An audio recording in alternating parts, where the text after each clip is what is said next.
يا أيها الذين آمنوا إذا نودي للصلاة من يوم الجمعة فاسعوا إلى ذكر الله وذروا البيع. الحمد لله نحمده ونستعينه ونستغفره ونؤمن به ونتوكل عليه ونعوذ بالله من شرور أنفسنا ومن سيئات أعمالنا، من يهده الله فلا مضل له ومن يضلله فلا هادي له، وأشهد أن لا إله إلا الله وحده لا شريك له، وأشهد أن محمدًا عبده ورسوله.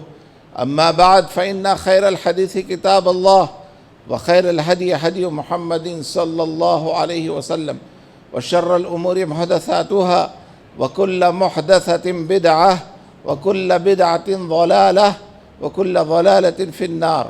فأعوذ بالله السميع العليم من الشيطان الرجيم. بسم الله الرحمن الرحيم. المال والبنون زينة الحياة الدنيا، والباقيات الصالحات خير عند ربك ثوابا وخير عملا. وقال تعالى في موضع آخر: إنما أموالكم وأولادكم فتنة والله عنده أجر عظيم فاتقوا الله ما استطعتم. قال رسول الله صلى الله عليه وسلم: حفت الجنة بالمكاره وحفت الجهنم بالشهوات، اور كما قال علیہ الصلاۃ والسلام. ہر طرح کی بڑائی، بزرگی، برتری، حمد و ثنا اللہ وحدہ لا شریک کے لیے ہے. بے شمار صلاۃ و سلام ہو سارے انبیاء اور رسول پر، بکثرت رحمت للعالمین خاتم النبیین محمد رسول اللہ صلی اللہ علیہ وسلم پر. اللہم صلی علی محمد وعلی آل محمد وبارک وسلم. اللہ تعالیٰ کے بے پناہ انعامات و احسانات میں سے سب سے بڑا انعام اللہ سبحانہ و تعالیٰ نے مجھے اور آپ کو اسلام جیسی عظیم نعمت سے مالا مال کیا. سبحان اللہ. اور اس نعمت کو دے کر اللہ نے فرمایا: وَرَضِيتُ لَكُمُ الْإِسْلَامَ دِينًا. تمہارے رب نے تمہارے لیے دین اسلام کو دے کر یعنی تم پر بہت بڑا احسان کیا ہے، بہت بڑا انعام کیا ہے. اور تمہارے لیے کوئی اگر دنیا میں نظام زندگی قابل عمل ہے تو وہ اسلام ہے. الحمدللہ ہم مسلمان ہیں اور ایک اللہ پر ایمان رکھتے ہیں. ہمارے لیے دنیا عارضی ہے، فانی ہے. اصل دنیا آخرت کی دنیا ہے، وہ باقی ہے اور ہمیشہ رہنے والی ہے.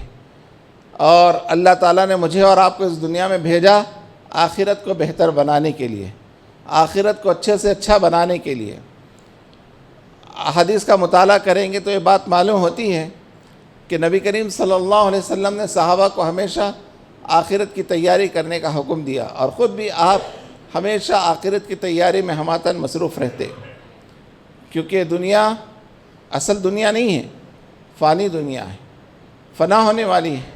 ہم اس دنیا میں دیکھ رہے ہیں جو حکمران، عیاش، فحاش، ظالم، ان کا انجام اس دنیا میں بھی برا ہو رہا ہے اور آخرت میں تو بہت برا ہوگا.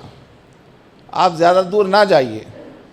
ملک شام گزشتہ ہفتے آپ نے دیکھا جو عیاش، بدماش، جس نے لاکھوں مسلمانوں کا خون کیا، اور ایک چور کی طرح وہ چھپے چھپے اپنا ملک چھوڑ کر چلا جاتا ہے.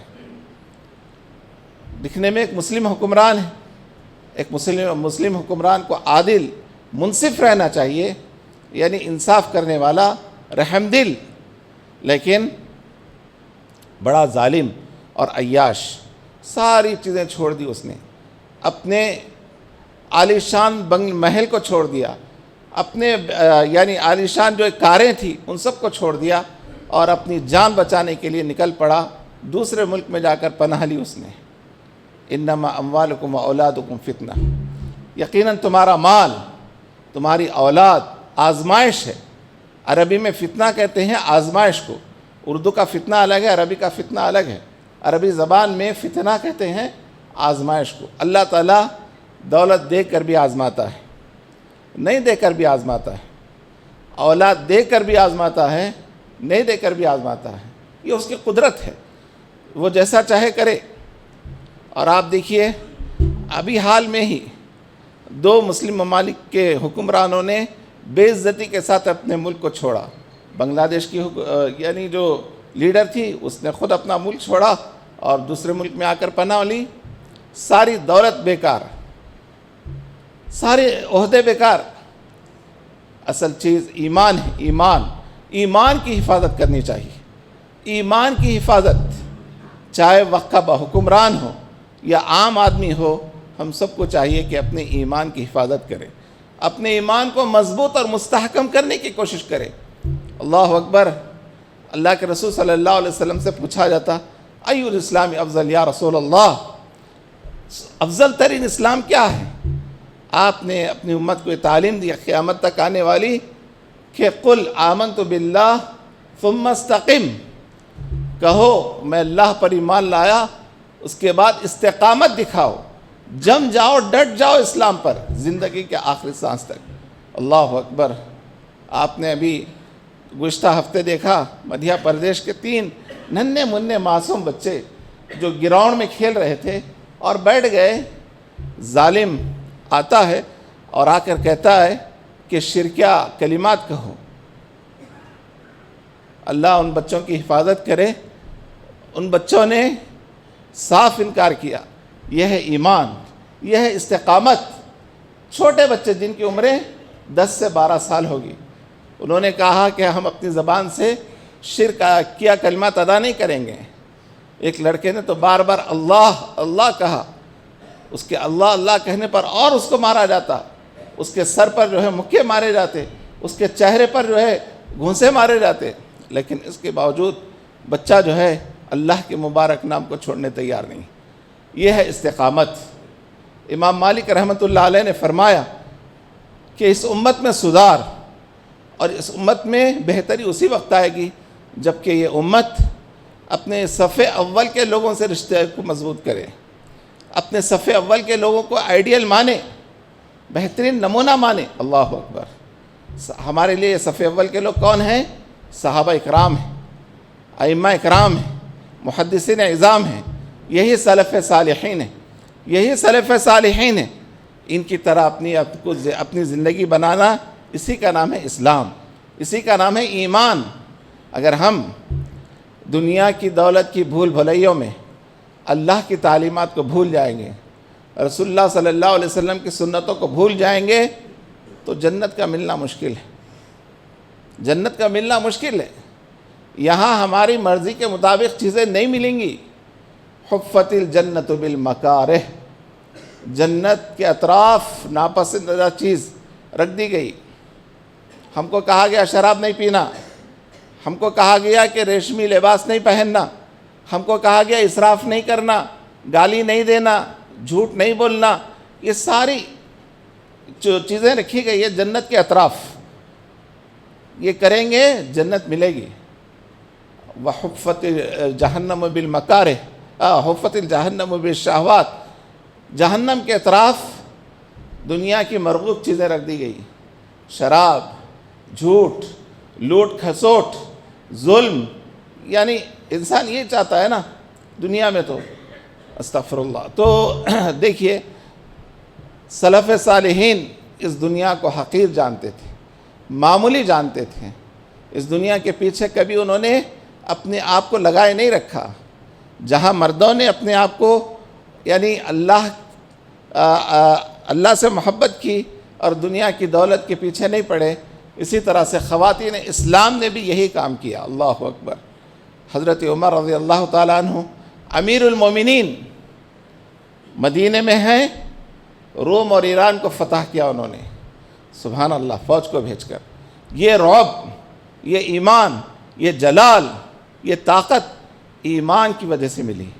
اور حضرت عمر اکثر کہا کرتے تھے اعزنا اللہ بالاسلام، اللہ نے عمر کو آج جو عزت عطا کی ہے امیر المومنین کی وجہ سے نہیں،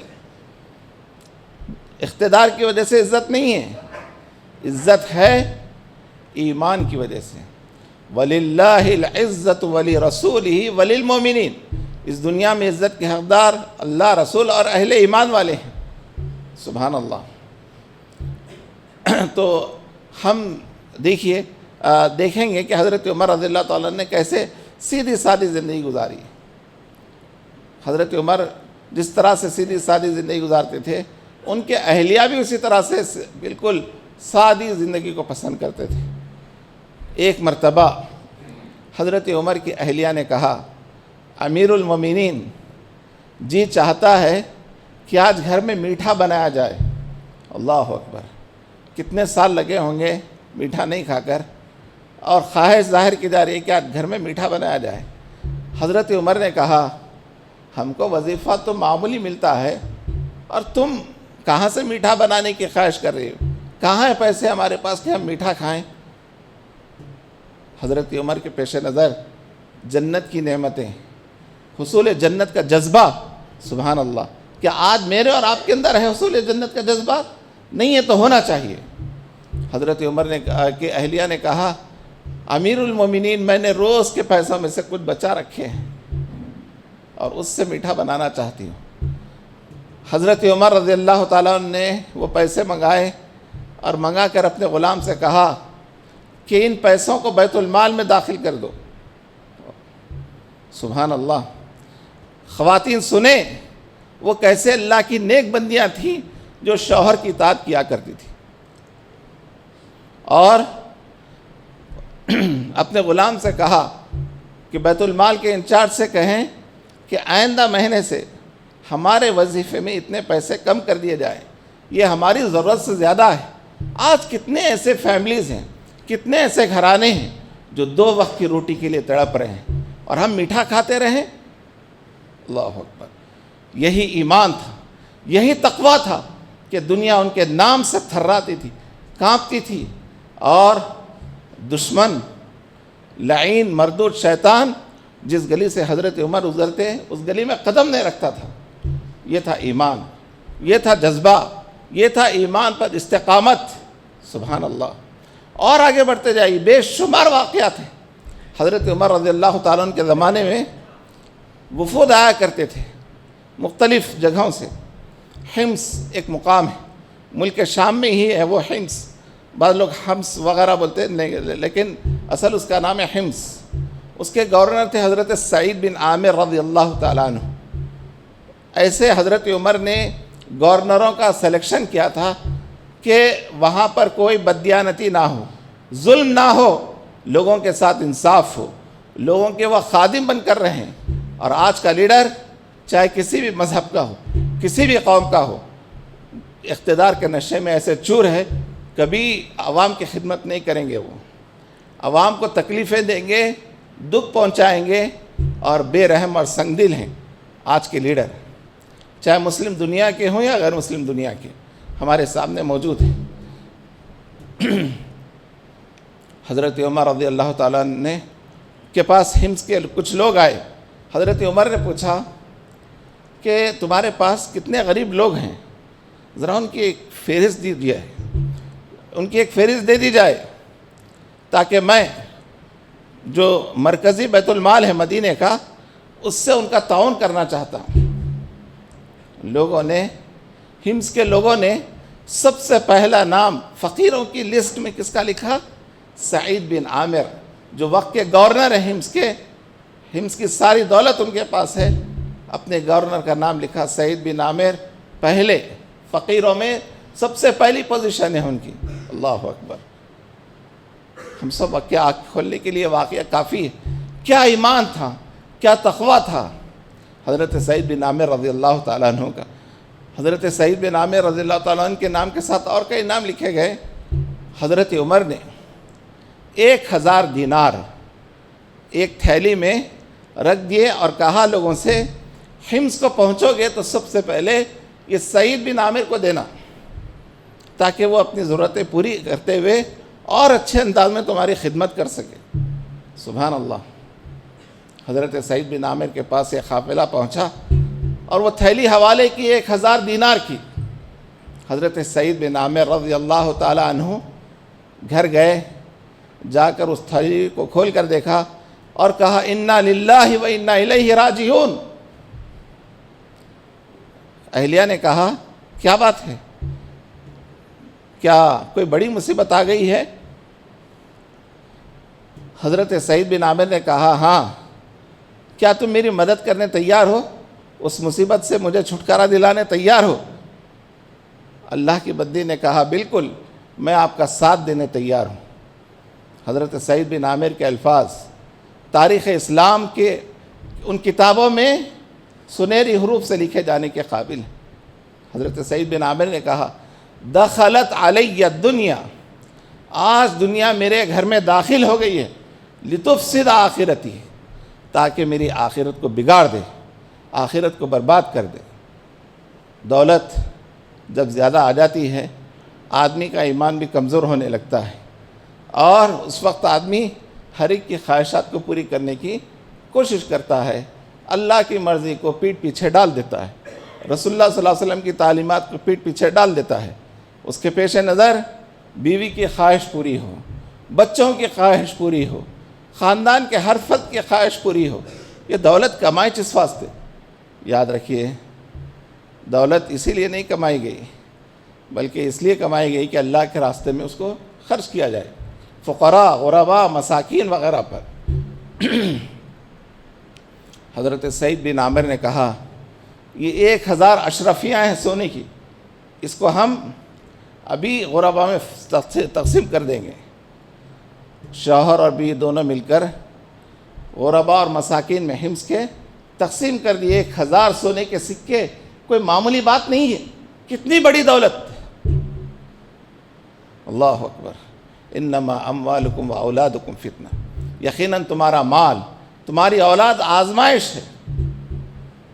آج ہم بچے کی خواہش کے لیے بہت بڑا اسمارٹ فون دلانے تیار ہیں، ایپل کا، فلاں کا، ابھی نیو ایئر پر نیا آنے والا ہے وہ بھی دلانے تیار ہے۔ کیوں؟ بچہ ناراض نہیں ہونا۔ استغفر اللہ، یہی ہے آزمائش، یہی ہے آزمائش۔ معمولی فون سے بھی کام چل سکتا ہے، کیا ضروری ہے ایپل کا فون لیا جائے؟ کیا ضروری ہے کہ آنے والا نیا ماڈل کا فون لیا جائے؟ لیکن ہم نے اسی دنیا کو اصل دنیا سمجھ رکھا ہے۔ اور آگے بڑھیے، حضرت سعید بن عامر کی چیکنگ جو ہے حضرت عمر مدینے میں بیٹھ کر بھی کرتے تھے اور کبھی دورے پر نکلتے تھے۔ آئے حمص، حضرت سعید بن عامر کو معلوم ہی نہیں کہ حضرت عمر آ رہے ہیں۔ حضرت عمر آئے اور حمص کے لوگوں سے پوچھا میں نے تمہارے لیے جو گورنر مقرر کیا ہے اس کے بارے میں کیا فیڈ بیک ہے، کیا رائے ہے تمہاری؟ لوگوں نے کہا 3 شکایتیں ہیں سعید بن عامر کے بارے میں، 3۔ پہلی شکایت یہ ہے کہ حضرت سعید بن عامر رضی اللہ تعالیٰ عنہ فجر کی نماز پڑھا کر اپنے گھر چلے جاتے، اور جب سورج پوری طرح سے نکل آتا تو باہر نکلتے ہو۔ پہلی شکایت۔ دوسری شکایت یہ ہے ہفتے میں ایک دن ایسا ہے کہ دن کے وقت بھی کچھ دیر کے لیے گھر میں ہی رہتے، باہر نہیں نکلتے۔ اور تیسری شکایت یہ ہے کہ دن میں تو وہ ہماری اچھی پورا دن خدمت کرتے، رات کے وقت اگر ان کے پاس کوئی مسئلہ لے جایا جائے رات میں وہ ہماری مدد کرنے تیار نہیں رہتے۔ حضرت عمر نے فوری حکم دیا سعید بن عامر کو بلایا جائے۔ حضرت سعید بن عامر آئے، دیکھیں امیر المومنین یہاں ہیں۔ حضرت عمر نے کہا اے سعید، تمہارے بارے میں 3 باتیں آئی ہیں اور میں یہ چاہتا ہوں کہ تم اس قوم کے سامنے ان 3 باتوں کا جواب دو۔ یہ میرا حکم ہے کہ تم ان 3 باتوں کا جواب، 3 سوالوں کا جواب دو۔ حضرت سعید بن عامر رضی اللہ تعالیٰ عنہ رونے لگے، امیر المومنین، یہ کچھ میں نے چیزیں اپنے رب کو راضی کرنے کے لیے رکھی تھی اور میں لوگوں کے سامنے اس کو بیان نہیں کرنا چاہتا تھا، لیکن آپ کا حکم ہے تو میں بیان کر دے رہا ہوں۔ فجر کی نماز کے بعد میں جو گھر میں چلے جاتا ہوں، میرے گھر میں میری بیوی کے لیے کوئی نوکر نہیں ہے، خادمہ نہیں ہے۔ وہ دور مشینوں کا نہیں تھا، وہ دور بالکل سیدھا سادہ دور۔ میں اپنی بیوی کے ساتھ گھر کے امور انجام دیتا ہوں، پکانے کرنے کے۔ سبحان اللہ، یہ ہے ایمان، یہ ہے تقوی۔ ہم یہ سمجھتے کہ گھر کے سارے کام عورت ہی انجام دینا، شوہر ذرہ بھی ہاتھ میں اللہ کا ہے کام پر، یہ اچھی بات نہیں ہے۔ گھر کے کام دونوں مل کے کریں، بہت اچھی بات ہے۔ خادمہ کی کیا ضرورت ہے؟ آج ایک فیشن بن گیا، ارے تمہارے گھر میں نوکرانی نہیں ہے؟ ہمارے گھر میں 4 نوکرانیاں ہیں، برتن دھونے والی الگ، جھاڑو دینے والی الگ، کھانا پکانے والی الگ۔ یہ سب کیا دولت کے نخرے ہیں؟ یہ دولت کے نشے کے نخرے ہیں یہ۔ کل اللہ پوچھیں گا تو جواب دینا ہے۔ ہمارے سلف صالحین گھر کے کام بھی خوش دلی کے ساتھ کیا کرتے تھے، اور اگر آج کوئی آدمی گھر کا کام کرنے لگے ٹوچے دیے جاتے، زن مرید ہو گیا ہمارا بھائی۔ ننندیں جو ہیں تانا دیتی ہیں کہ ہماری بھاوج پورا کام کرنا چاہیے، کیا ضروری ہے ہمارا بھائی کرے؟ یہ جہالت ہے، مسلم قوم کی جہالت ہے یہ۔ وہ یہ چاہتی ہیں کہ ہم دین نہ سیکھیں نہ اس پر عمل کریں۔ دین یہ ہے اصل۔ حضرت سعید بن عامر رضی اللہ تعالیٰ عنہ، جنہوں نے پیارے رسول سے تربیت حاصل کی تھی، سبحان اللہ، پیارے رسول صلی اللہ علیہ وسلم کی چہیتی لاڈلی بیٹی حضرت فاطمہ رضی اللہ تعالیٰ عنہ، ایک موقع پر کچھ خادمائیں آئیں، حضرت علی نے کہا فاطمہ اچھا موقع ہے، اپنے والد سے کہو کہ چکی پیستے پیستے ہاتھوں پر گٹھے آ گئے، کچھ خادماؤں کو دے دیا جائے۔ پیارے رسول صلی اللہ علیہ وسلم کے پاس آئی حضرت فاطمہ، جو آپ کی بہت ہی چہیتی اور لاڈلی بیٹی ہے۔ حضرت فاطمہ نے جب یہ بات پیارے رسول سے کہا، اس نبی رحمت پر لاکھوں سلام ہو، آپ نے فرمایا بیٹی میں اہل صفہ کی جو ضرورت ہے اس کو پوری نہیں کر پا رہا ہوں، تمہاری ضرورت کو کیسے پوری کروں؟ اللہ اکبر۔ جاؤ اپنے گھر کے سارے امور خوش دلی کے ساتھ انجام دو، اور جب رات میں بستر پر جاؤ سبحان اللہ الحمدللہ اللہ اکبر 33 مرتبہ پڑھ لو، سو جاؤ۔ ذکر الہی کی برکت سے ساری تھکان تمہاری ختم ہو جائے گی، تم کو ایک انرجی ملے گی، طاقت ملے گی ذکر الہی کی برکت سے۔ کہ آج ہم اپنی بیٹیوں کو یہ تعلیم دیتے ہیں؟ نہیں دیتے ہیں۔ سسرال میں کسی دن زیادہ کام آ گیا، فوری لڑائی جھگڑا شروع، کہ ہماری بچی ملی تھی سارے کام کرنے کے لیے، نوکرانی بنا لیا ہماری بچی کو۔ یہ جہالت ہے۔ دین سیکھیے، دین سیکھیے، اس پر عمل کیجیے۔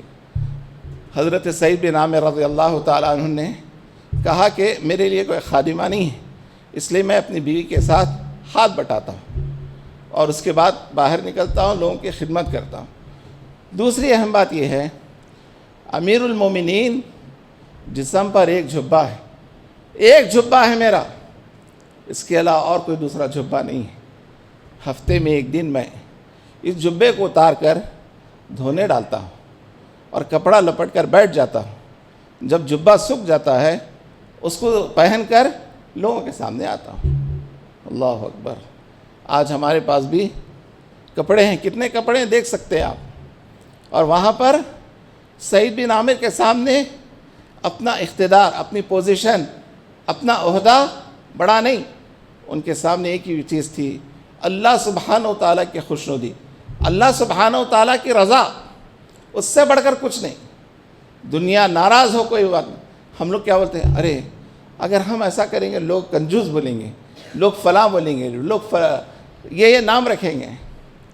اللہ تعالیٰ نے فرمایا وَلَا يَخَافُونَ لَوْمَةَ لَائِمٍ۔ صحابہ کرام کسی ملامت کرنے والے کی ملامت سے ڈرتے نہیں تھے، ان کے پیش نظر ایک ہی چیز تھی، وہ تھی اللہ تعالیٰ کی خوشنودی کیسے حاصل کی جائے، اللہ کی رضا کیسے حاصل کی جائے، اس کے لیے تڑپ جاتے تھے، بے چین ہوتے تھے۔ تو اس کے لیے میں ہفتے میں ایک دن کچھ دیر کے لیے دن کے وقت بھی باہر نہیں نکلتا ہوں۔ تیسری بات یہ ہے کہ میں نے دن کا سارا وقت قوم کی خدمت کے لیے رکھا ہے، لیکن رات رب کو منانے کے لیے رکھا ہے، میں نے رب کو راضی کرنے کے لیے رکھا ہے، رب کی خوشنودی حاصل کرنے کے لیے رکھا ہے۔ لہٰذا رات میں کسی کا کوئی کام نہیں کرتا ہوں، اور اپنی نجات کے لیے اور اللہ تعالیٰ کی خوشنودی حاصل کرنے کے لیے رب کے حضور ٹھہر جاتا ہوں، اپنے رب کو منانے کے لیے، حصول جنت کے لیے اور عذاب جہنم سے نجات کے لیے اللہ سے بے پناہ رو رو کر دعائیں کرتا ہوں۔ اے امیر المومنین، یہی حال ہے۔ آپ کے تینوں سوالات کا یہ جواب ہے۔ حضرت عمر ان جوابات کو سن کر رونے لگے اور کہا، سعید، میں نے تیرے بارے میں یہی گمان رکھا تھا۔ سبحان اللہ۔ اسی لیے اللہ نے قرآن میں عرش الہی سے اعلان کیا ان مقدس ہستیوں کے لیے، رضی اللہ عنہم ورضوا عنہ۔ یہ ٹائٹل کسی اور کا دیا ہوا نہیں، رب العالمین کی طرف سے دیا گیا۔ اللہ اکبر۔ آج ملک کے حالات روزانہ بڑی تیزی سے بدل رہے ہیں۔ ہم یہاں جنوب ہند میں رہتے ہیں، اتنا ظلم نہیں ہے۔ شمالی ہند میں تو بہت ظالم، بڑے یعنی بدماش قسم کے لوگ ہیں۔ حکومت بھی ویسی ہے، رعایا بھی ویسی ہے، عام پبلک بھی ویسی ہے۔ ان بدماشوں نے نفرت کے بیج بوئے 11 سال میں، اور وہ نفرت کے بیج پبلک کے دلوں میں ایسے پیوست ہیں، جہاں مسلمان کو دیکھتے مار پیٹ شروع کر دیتے ہیں۔ اور اس کا نام، اس دہشت گردی کا نام اس بدماش قوم نے رکھا ہجومی تشدد، موب لنچنگ۔ حالانکہ ٹیررزم ہے یہ کیا ہے؟ دہشت گردی ہے۔ ہم بولیں یہ ٹیررزم ہے، یہ دہشت گردی ہے، موب لنچنگ نہیں ہے یہ۔ تو دیکھیے آج ان غداروں کو اور بدماشوں کو باہر کی دنیا سے بھی طعنے مل رہے ہیں۔ باہر کی دنیا کے ذمہ داران جو عیسائی مذہب سے تعلق رکھتے ہیں، کہہ رہے ہیں کہ تم لوگ بڑے بدماش ہو، مسلمان اور عیسائیوں پر ظلم کر رہے ہو۔ لیکن عرب دنیا کے ان نادان حکمرانوں کو کس ناگ نے سونگ لیا نہیں معلوم، ہم پر جو ظلم کرنے والا ہے اس کو سویلین ایوارڈ دیا جا رہا ہے۔ اور جس سرزمین کو پیارے نبی نے توحید کا مرکز بنایا تھا، آج وہاں شرکی کام ہو رہے ہیں، مندروں کا افتتاح ہو رہا ہے۔ استغفر اللہ۔ یہ سب کیا ہے؟ زوال کی علامت ہے، ان حکمرانوں کے زوال کی علامت ہے۔ اور جب اللہ تعالیٰ کا عذاب آئے گا، آپ نے دیکھا کہ بشار کی کوئی دولت اس کو کام نہیں ہے، نہ اس کو اس کا اقتدار نے بچایا۔ ہم اللہ سے دعا کرتے ہیں، اللہ ہم سب کو ایمان پر ثابت قدم رکھ، اور ہم سب کو حسن عمل کی اللہ تعالیٰ توفیق عطا فرما۔ وہ اعمال اللہ تعالیٰ ہم کو کرنے کی توفیق دے جس میں اللہ سبحانہ و تعالیٰ کی خوشنودی ہو، رضا ہو۔